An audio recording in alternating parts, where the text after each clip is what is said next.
In the early aughts, it was probably around 2005, I get a call. It's a producer from Comedy Central's The Daily Show. This was back when they did long-form interviews, highly edited, typically to make somebody look like a hapless fool or idiot. And they were doing a special on media trainers. Now, I knew what I was getting in for.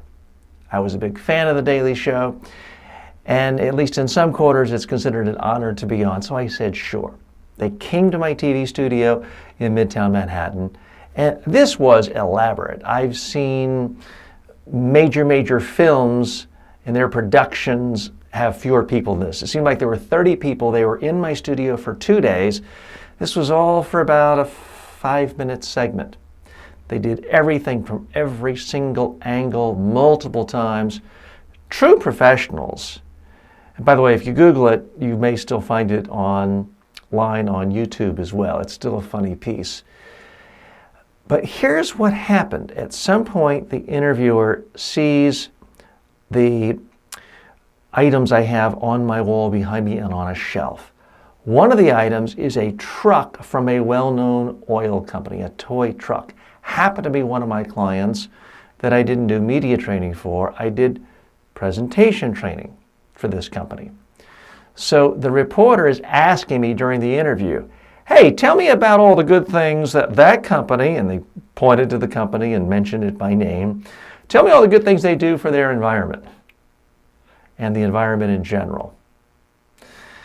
And at that point I thought, oh no, because this is a company where I had to write all sorts of confidentiality agreements. I can never mention their name. I'm not even mentioning their name now.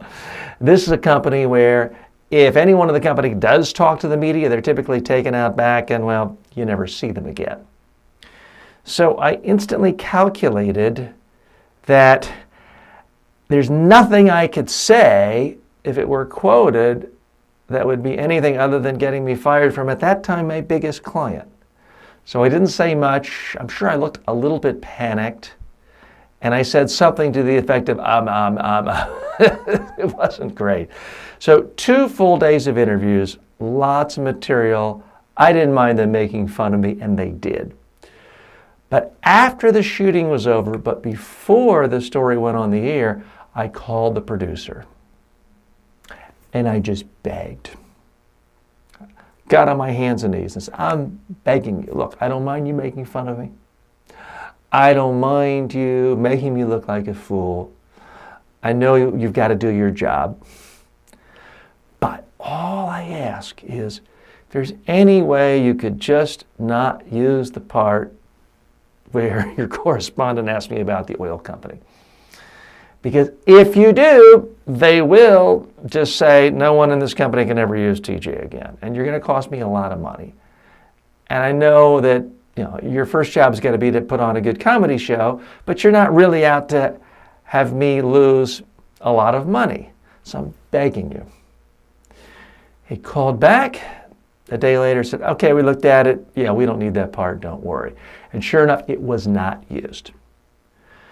So I teach you a lot of different methods in the media training courses I do. How to have messages, how to answer questions strategically, how to package with sound bites, how to rehearse.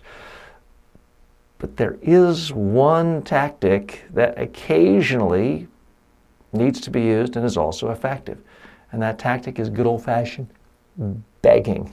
Shouldn't be your first choice, second choice, or third choice, but it's perfectly fine as a last choice.